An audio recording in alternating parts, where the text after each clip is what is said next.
अपने रिकॉर्डिंग हो गया है ना। अब आप ले लीजिए।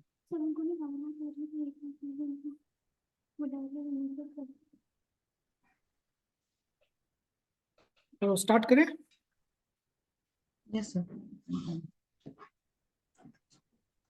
तो अपने इंट्रोडक्शन के बारे में बताओ। Good evening sir. Hello sir, हाँ मेरी बोलो। वॉइस हाँ क्लियर? आ रही है बोलो। Sir good evening sir. Sir मेरा नाम वीरेंद्र कुमार है। मैं उत्तर प्रदेश के गाजीपुर जिले का रहने वाला हूँ। सर मैंने अपने हाई स्कूल यूपी बोर्ड से पास किया। इसके पश्चात 3 ईयर का डिप्लोमा इन इलेक्ट्रिकल इंजीनियरिंग में पास किया। और सर मैं अभी सेल्फ स्टडी कर रहा हूँ। आपने डिप्लोमा किस कॉलेज से किया है? Sir government polytechnic Puranpur Pilibhit. अच्छा। आपकी हॉबी आपने लिखी है टीचिंग। यस सर, मेरी हॉबीज टीचिंग है। मैं खाली टाइम में अपना छोटे बच्चों को ऐसे घर पे बुला कर। अच्छी, अभी आप पढ़ाते हो? नो सर, मैं कॉलेज में नहीं पढ़ाता हूँ। ऐसे मतलब जब भी मेरा मैं फ्री होता हूँ तो अपने आसपास के अपने बच्चों को, छोटे बच्चों को बुला लेता हूँ और उन्हें अपना टाइम पार्टिसिपेट करता अच्छा। हूँ। और आपकी जो स्ट्रेंथ लिखी है आपने पॉजिटिव थिंकिंग, तो ये क्या है मतलब? सर दैट मीन्स कि मैं मतलब किसी चीज़ पे घबराता नहीं हूँ ज़्यादा कि मुझे नहीं हो रहा है तो नहीं होगा। मैं मतलब कंटिन्यू उस चीज़ पे लगा रहता हूँ। तो ये मेरी पॉजिटिव थिंकिंग है कि मैं मतलब आज नहीं तो कल मेरा पॉजिटिव पॉजिटिव थिंकिंग है रिजल्ट आए। मतलब घबराते नहीं हो, ये पॉजिटिव थिंकिंग होती है। नो सर, मतलब किसी चीज़ को करने के लिए मतलब हमेशा हौसला रहता है कि मैं इसको कर लूंगा। तो ये पॉजिटिव थिंकिंग है। सर। मतलब आप किसी चीज को करने के लिए मना नहीं करते हो, इसका नो सर मतलब ये हो। मतलब नहीं सर, मतलब मना करने का तात्पर्य ये नहीं है। जैसे मना करने का मतलब पॉजिटिव थिंकिंग का मतलब है कि हाँ, मुझसे ये चीजें हो जाएगी, मैं कर लूंगा इस चीजों को। जैसे मैंने अपना एग्जाम के लिए एक पॉजिटिव थिंकिंग रख करके मैंने 2-3 साल लगा मैं, लेकिन मैं इसको क्रैक कर लिया रिटन एग्जामिनेशन। तो ये मेरा पॉजिटिव अच्छा। सबसे चलो, आपके एक फेवरेट सब्जेक्ट कौन कौन से हैं? दो फेवरेट सब्जेक्ट के बारे में बताओ। Sir electrical measuring instrument and electrical machine. Electrical measuring instrument, तो एरर क्या होती है? सर एरर मेजरिंग इंस्ट्रूमेंट में आती है वो एक्चुअल वैल्यू, जब मेजर्ड वैल्यू एक्चुअल वैल्यू से डिफरेंट होती है। में होती क्या है? ये तो चलो ठीक है, मेजर्ड वैल्यू ट्रू वैल्यू, इनका डिफरेंस क्या होता है, एरर होता है।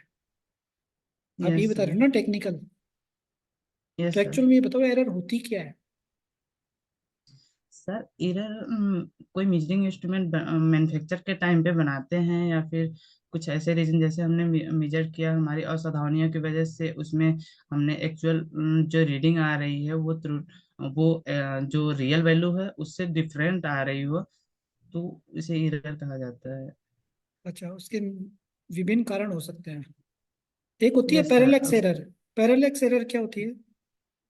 सर पैरेलैक्स एरर, जब मतलब हम रीडिंग लेते हैं तो हमारे जो इंडिकेटिंग का इंडिकेटिंग सुई होती है वो मतलब देखते समय विजुअलिटी सही नहीं आती है। जो उसकी छाया बनना शुरू हो जाती है, उससे आती है। उसको खत्म करने के लिए सर हम उस पे मिरर यूज करते हैं।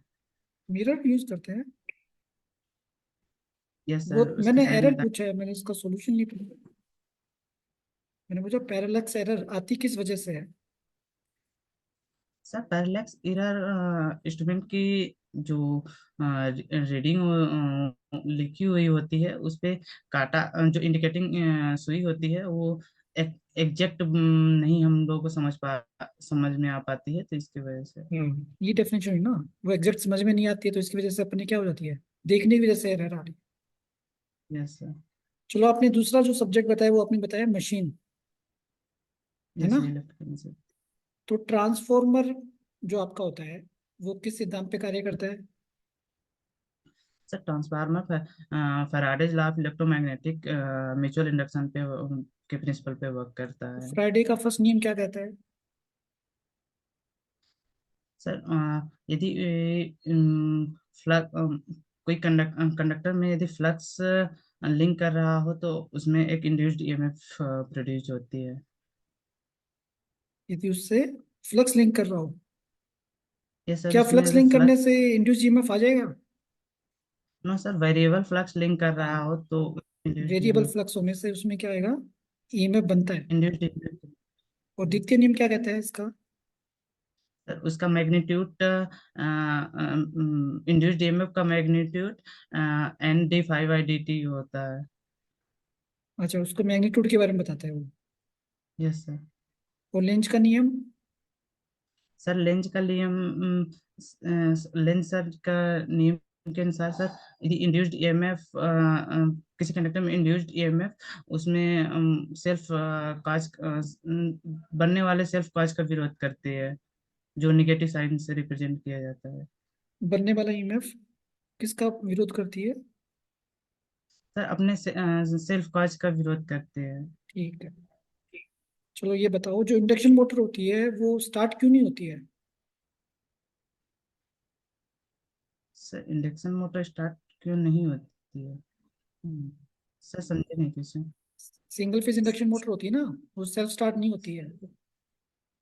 सर सिंगल फेज मोटर में रोटेटिंग फ्लक्स नहीं होता है, क्योंकि इसमें सिंगल फ्लक्स होते हैं, जिसकी वजह से वो स्टार्ट नहीं हो पाती है, रोटेटिंग उसका फ्लक्स नहीं स्टार्टिंग होता टॉर्क है। जीरो।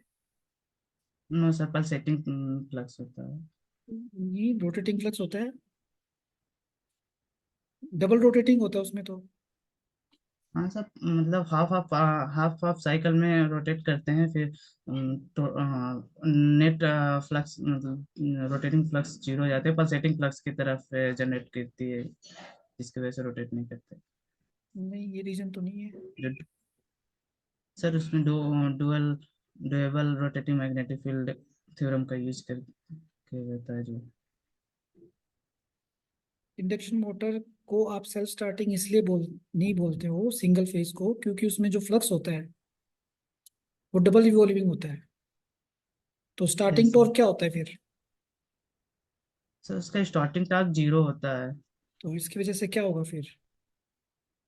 सर उसमें कोई टॉर्क नहीं लग पाएगा, जिसकी वजह से वो रोटेट नहीं कर नहीं पाता कर है। पाएगी। तो इसको स्टार्ट करने के लिए कौन कौन सी विधियां हैं?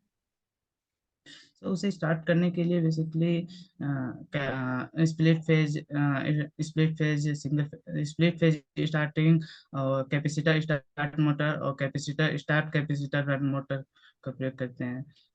और अदर में, अगर स्पेशल टाइप में देखें तो सर शेडेड पोल टाइप का प्रयोग करते हैं, और फिर रिलक्टेंस मोटर, हिस्टैरिसीस मोटर, और ये जो इतना आपके याद आ रहे ऊपर जो हैं। पंखा लगा हुआ है घर में, इसमें कौन सी मोटर यूज हो रही है? यस सर, इसमें परमानेंट कैपेसिटर स्टार्ट मोटर है। हाँ, ये एक सिंगल फेज मोटर है ना, या फिर थ्री यस फेज सर, है? सिंगल फेज इंडक्शन मोटर है, जो परमानेंट कैपेसिटर स्टार्ट मोटर है। हाँ, तो कैपेसिटर लगाने से क्या हो जाता है सब? इसमें कैपेसिटर का लगाने का दो मेन रीजन सर ये है कि इसमें फ्लक्स स्प्लिट हो जाते हैं, मतलब दो फ्लक्स बनना शुरू हो जाते हैं, जिसकी वजह से वो टू फेज इंडक्शन मोटर की तरह बिहेव करके और सेल्फ स्टार्टेड मोटर बन जाती हैं। और दूसरा सर उसमें पावर फैक्टर इम्प्रूवमेंट भी होता है कुछ।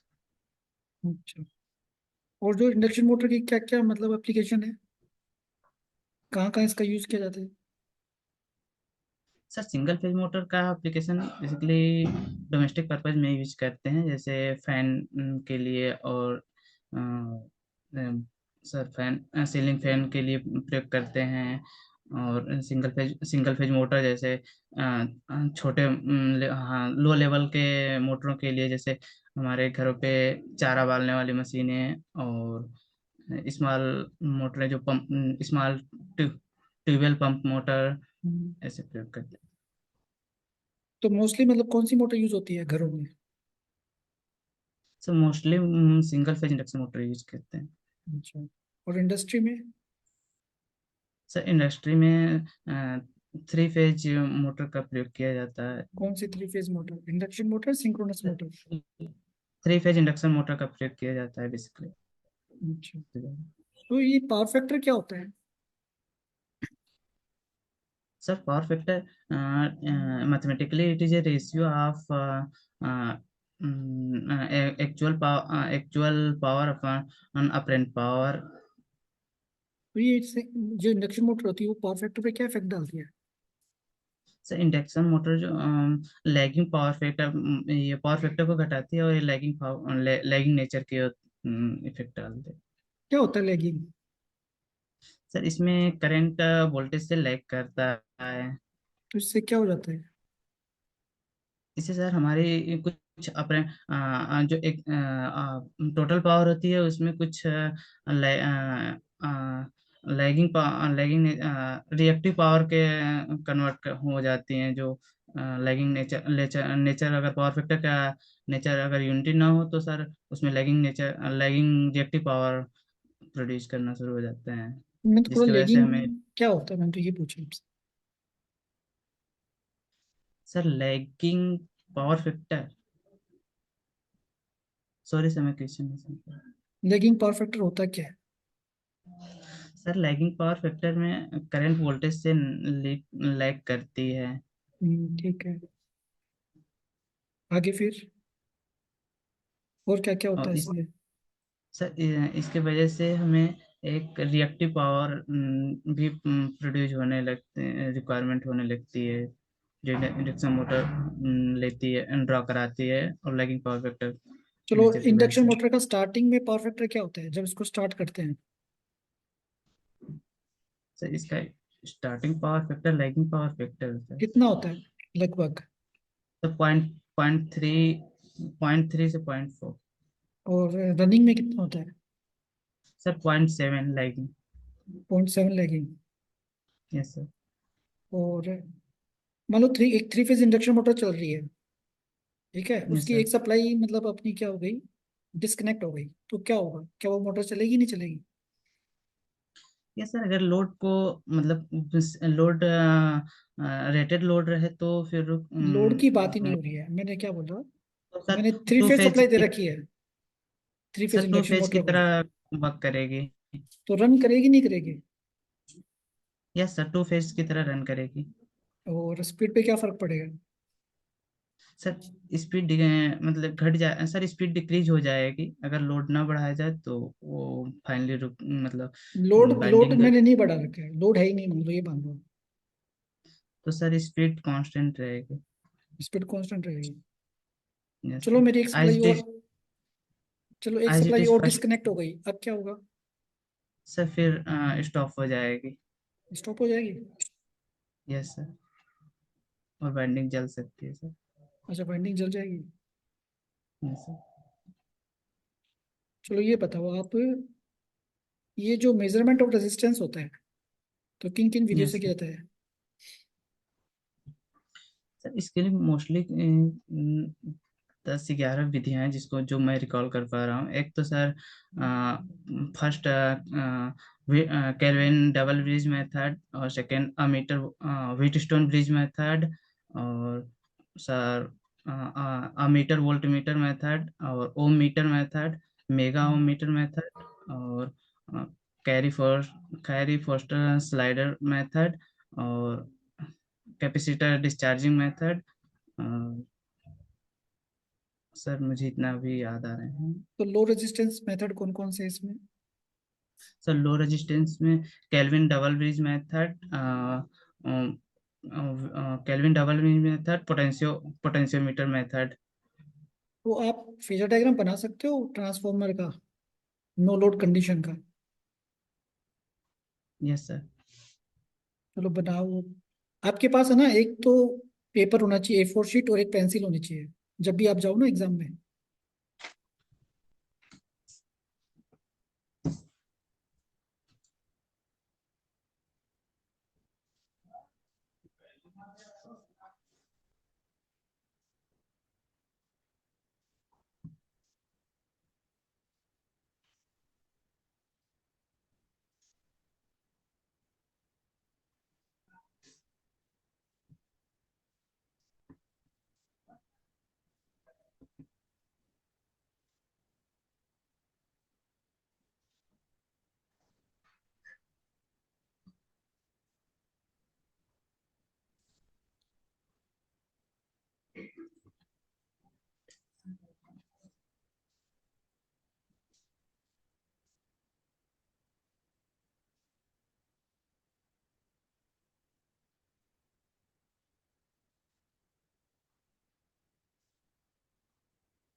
सर। सर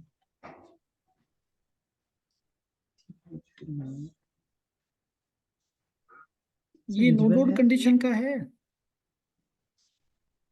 यस आपने तो सर। इसमें I2 शो कर रखा है। Sorry sir, no load condition का नहीं है मैंने। नो लोड मतलब बिना भार के, तो उसमें I2 नहीं होगा यस सर। ना। Yes sir. तो मोस्टली आपको नो लोड का मैंने बोला था ना अभी। चलो यस सर। ठीक है। तो कौन सा नियम ऊर्जा संरक्षण पर आधारित है? सर आइंस्टीन का sir Newton third law. Newton third लो। Sorry sir. Sorry sir. Sir Einstein equation E बराबर mc स्क्वायर। आपने कुछ पढ़ा है पहले अपने सर्किट के अंदर ऊर्जा संरक्षण पर आधारित कोई नियम? अच्छा सर, वो हाँ सर वो पढ़े हैं। कौन ऊर्जा सा नियम? संरक्षण के Kirchhoff current law. Current law है। Sorry sir. Sorry sir, energy conversion. Sir energy conversion law ना। Kirchhoff voltage law. Sir English ऊर्जा संरक्षण पे। ये ना, कंजर्वेशन ऑफ एनर्जी। हाँ सर, किरचॉफ वोल्टेज लॉ। और तो and Kirchhoff third law. Current law किस पे आधारित है? Sir charge conservation. Charge conservation. तो क्या होता है ये नियम, क्या होते हैं? Sir sum of the first law. Kirchhoff current low. some of the individual some of the current algebraic sum of the current is equal to zero at any point.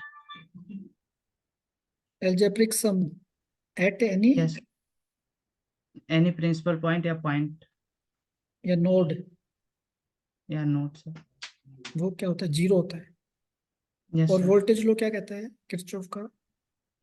any loop any mesh या loop sum of the potential equal to zero. Algebraic sum. algebraic sum sir. आप हिंदी में बोल सकते हो, आपको हिंदी में आता है तो। Yes sir. Thank you. चलो ये बताओ कि जो आपने मेजरमेंट बताया है, तो मेजरमेंट के अंदर आपका फेवरेट टॉपिक कौन सा है? सर मेजरमेंट में sir instrument PMMC measuring instrument और सीआरओ। वो इसमें पीएमएमसी क्या होता है? Sir permanent magnet moving coil है इस ये इसमें डीसी। कौन सी डैम्पिंग यूज की जाती है? सर इसमें eddy current damping system use करते क्यों हैं। की जाती है?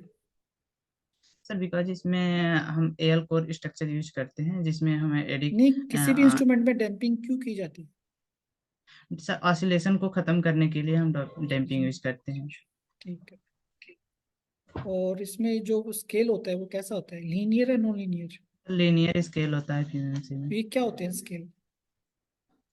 सर ये थीटा प्रोपोर्शनल टू आई होता है जो लीनियर नेचर का होता है। और मूविंग आयरन में? सर मूविंग आयरन में theta proportional to I square होता है जो स्क्वायर लॉ नॉन लीनियर होता है। तो आपकी जो आपको एक तो लो इंडक्टेंस मेजर करना है, एक मीडियम इंडक्टेंस मेजर करना है, और एक आपको हाई इंडक्टेंस, तो लो के लिए कौन सा? सर लो के लिए एडर्सन एडर्सन यूज करते हैं और हाई के लिए सर हेज ब्रिज का प्रयोग करते हैं और मीडियम के लिए मैक्सवेल इंडक्टेंस कैपेसिटेंस ब्रिज का प्रयोग करते हैं। अच्छा। और आप ये बताइए कि जो सिंक्रोनस मशीन होती है, यस सर। क्या वो मोटर जो होती है वो सेल्फ स्टार्टिंग होती है? No sir, synchronous motor self started नहीं होती। तो क्या इसका उपयोग किया जा सकता है ट्रैक्शन ड्राइव में? नो सर, ट्रैक्शन ड्राइव में हमें स्टार्टिंग टॉर्क की जरूरत होती है, हाईली स्टार्टिंग टॉर्क की जरूरत होती है। तो मतलब इसको यूज नहीं कर सकते अपन ट्रैक्शन ड्राइव में? No sir. वो जहाँ कांस्टेंट स्पीड चाहिए अपन को वहाँ? सर कांस्टेंट जहाँ स्पीड चाहिए वहाँ पे हम सिंक्रोनस मोटर का प्रयोग करते हैं। वो ट्रैक्शन ड्राइव में जहाँ कांस्टेंट स्पीड चाहिए तो वहाँ यूज कर सकते हैं अपन? नो सर, ट्रैक्शन टाइम में जनरली हम लोडेड पे स्टार्ट किया जाता है तो सिंक्रोनस मोटर तो नहीं इसका मतलब। स्टार्टिंग टॉर्क जीरो होता है, रनिंग टॉर्क जीरो थोड़ा ना होता है। ये सर स्टार्टिंग टार्क जीरो होता है, बट रनिंग टार्क नहीं जीरो होता है। तो सर हमें अगर ट्रैक्शन में हम यूज करते हैं एज ए ट्रेन में, तो हमें सर रोकना है, रोक करके फिर स्टार्ट कर तो मतलब ट्रैक्शन चलाना ड्राइव है। में कौन सी मोटर यूज करते हैं अपन? सर डीसी सीरीज मोटर का मोस्टली प्रयोग किया जा रहा है। तो मेट्रो में कौन सी यूज होती है? सर मेट्रो में भी मुझे एग्जैक्ट याद नहीं है, पता नहीं है सर इसके बारे में, पर डीसी सीरीज मोटर प्रयोग करते हैं। मेट्रो में डीसी सीरीज मोटर? नहीं। सर एग्जैक्ट मुझे नहीं पता। अच्छा। और ये आपकी इसको स्टार्ट करने के लिए क्या करते हैं फिर? सर इसको स्टार्ट करने के लिए हम बेसिकली तीन तीन मेथड का प्रयोग कर सकते हैं। एक तो सर सिर्फ ऑक्सिलरी मोटर का प्रयोग करते हैं, और दूसरा सर हम इसे damping torque damping winding system का प्रयोग करते हैं, और तीसरा सर हम इसे as a induction slip ring induction motor की तरह स्टार्ट कर सकते हैं। तो स्लिप रिंग इंडक्शन मोटर की तरह कैसे स्टार्ट करेंगे इसको?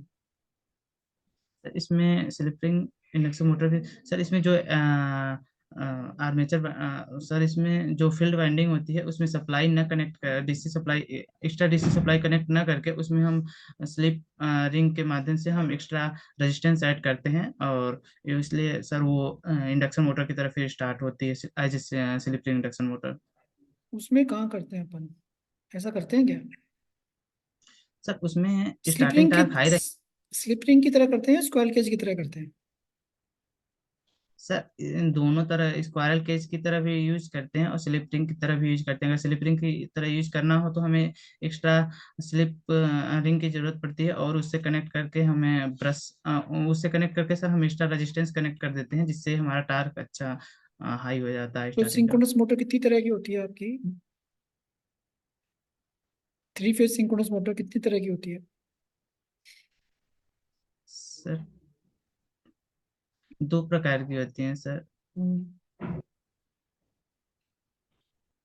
कौन कौन सी होती है? एक सिलेंड्रिकल टाइप और एक phase bound type.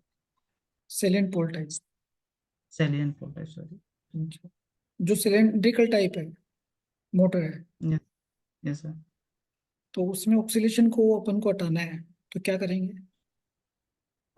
Cylindrical type में ऑसिलेशन को खत्म करने के लिए ऐसा कोई एक्स्ट्रा प्रयोग नहीं करते हैं। उसमें सिलेंड्रिकल में ही एडी करंट सिस्टम डेवलप होती है, जो सेल्फ मतलब ऑसिलेशन को खत्म कर तो, मिनिमाइज कर देती तो है। फिर सेलेंट पोल में करते हैं, क्या करते हैं?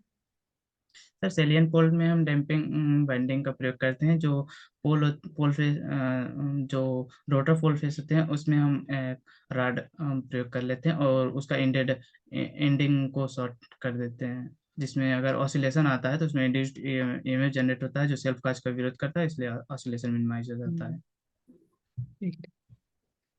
और जो डीसी मोटर होती है आपकी, यस वो किस सिद्धांत पे कार्य करती है? Sir DC motor basically sir current carrying conductor यदि मैग्नेट सर यदि कोई current carrying conductor magnetic field में रखा हो, तो वो उस पे एक फोर्स लगता है, जो लारेंज फोर्स ला होता है, आईवीएल साइन थीटा। और उससे एक फोर्स प्रोड्यूस होता है। फोर्स के पश्चात सर उसमें एक रोटेटिंग टार्क प्रोड्यूस होता है। यदि वो घूमने के लिए फ्री हो तो सर वो मैग्नेटिक फील्ड में घूमना शुरू रोटेट करना शुरू हो जाते हैं। अच्छा, तो कौन सी मोटर को अपन किस एप्लीकेशन में यूज करते हैं? जैसे आपकी series shunt compound? Sir series motor को हम हाईली टार्क एप्लीकेशन, जहाँ स्टार्टिंग हाईली टार्क की रिक्वायरमेंट होती है वहाँ पे सीरीज मोटर का प्रयोग करते हैं, और जहाँ कांस्टेंट स्पीड होता है तो वहाँ पे सर शंट मोटर का प्रयोग करते हैं, और जहाँ पे सर रनिंग टार्क भी वेरी हाई की जरूरत होता है वहाँ पे हम कंपाउंड मोटर का प्रयोग करते हैं as a compressor example for. कौन सी मोटर है जिसको अपन यूज भी नहीं लेते हैं डीसी मोटर के अंदर? सर डिफरेंशियल कंपाउंड मोटर का प्रयोग सर हम क्यों? नहीं करते हैं, क्यों? बिकॉज उसमें सर उसमें स्टार्टिंग टार्क तो अच्छा होता है, पर रनिंग टार्क वेरी लो हो जाता है, जो मतलब टार्क बढ़ाने पे सर स्पीड बढ़ाने पे टार्क उसका मतलब घटना लगता है।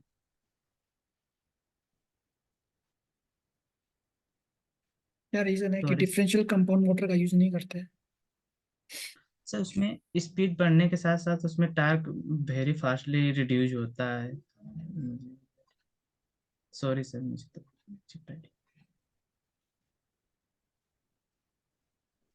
सीआरओ क्या होता है? सर सीआरओ एक recording type instrument measuring instrument है, जो एक इलेक्ट्रिक बॉल पेन के मदद से एक ग्राफ पे अपन एक टाइम पीरियड में रिकॉर्ड करता रहता है। क्या मेजर कर सकता है वो? क्या क्या मेजर किया जा सकता है सीआरओ की सहायता से? सर इससे peak to peak voltage, frequency, time period और फेज डिफरेंस मेजर करते हैं। उसमें लिसाजू फिगर होते हैं, उससे अपन क्या क्या मेजर कर सकते हैं? सर लिसाजिस पैटर्न से हम एक फेज डिफरेंस और वोल्टेज मेजर कर सकते हैं। वोल्टेज क्या? वोल्टेज की क्या सर मेजर कर सकते हैं? Peak to peak voltage. अच्छा, और क्या कर सकते हैं? सर उससे हम फेज डिफरेंस और फ्रीक्वेंसी भी मेजर करते हैं। फेज डिफरेंस और उसकी फ्रीक्वेंसी। फ्रीक्वेंसी। अच्छा, लिसाजू फिगर से फ्रीक्वेंसी मेजर कर सकते हो? Yes sir. कैसे करोगे? सर सर फ्रीक्वेंसी मेजर करने के लिए sir f f y equal to f number of horizontal division and sorry sir, मुझे सर फार्मूला एग्जैक्ट याद नहीं।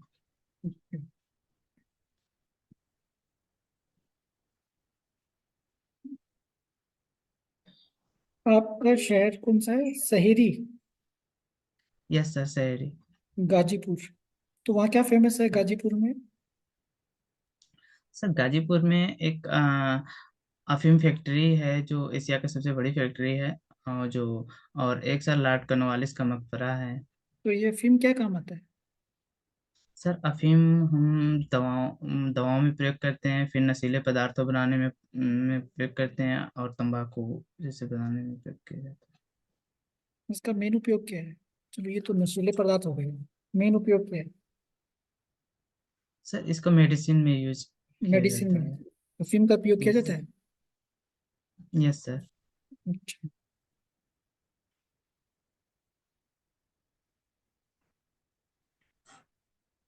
ये जो अयोध्या का राम मंदिर बना है अभी, यस सर। तो ये मंदिर जो आपका है, ये किसने बनवाया है? सर ये किसने बनाया सर, मुझे इसकी आइडिया नहीं है।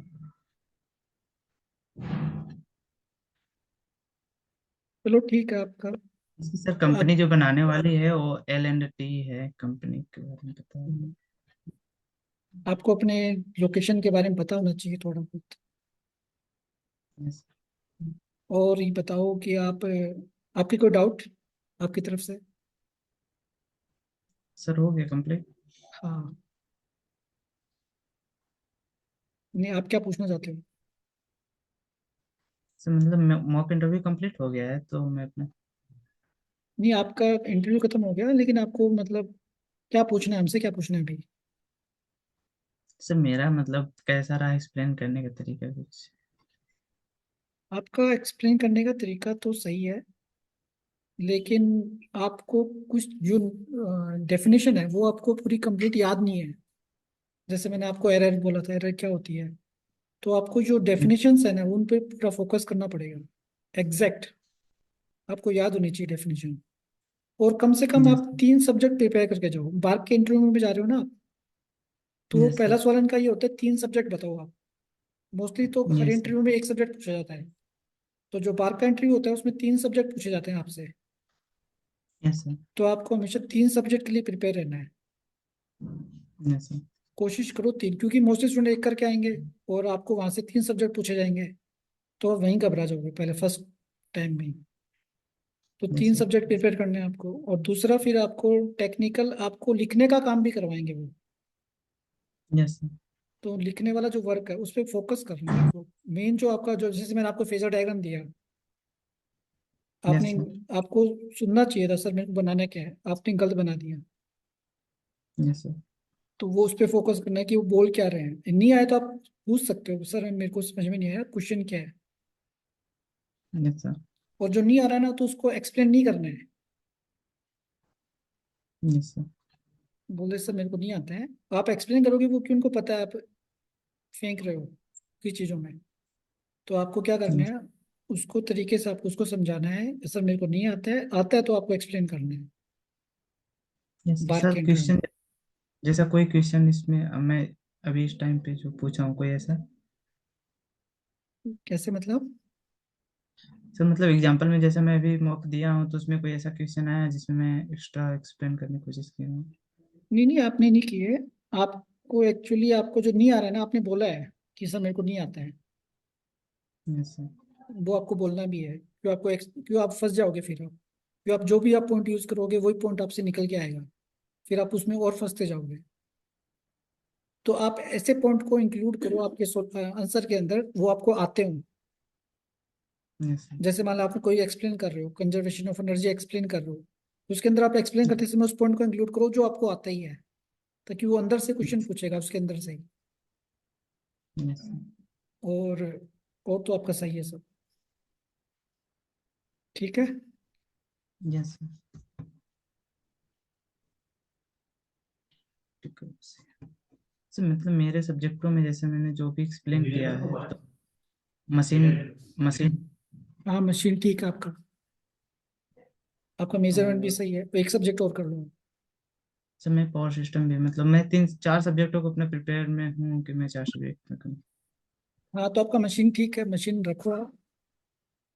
और मेजरमेंट भी मेरा है और पावर हाँ, सिस्टम भी सर। अगला आपका जो मॉक इंटरव्यू होगा वो थोड़ा और टफ होगा, सर। तो उसके हिसाब से आप प्रिपेयर रहना। यस अभी सर। तो फर्स्ट इंटरव्यू था आपका, तो नेक्स्ट इंटरव्यू में यस। तो आपसे और टफ क्वेश्चन पूछे जाएंगे। Yes sir. ठीक है, क्योंकि बाद के इंटरव्यू आप पेंसिल और एक A4 शीट पेपर रेडी रखना। Yes sir. ठीक है। Yes sir. Okay, thank you.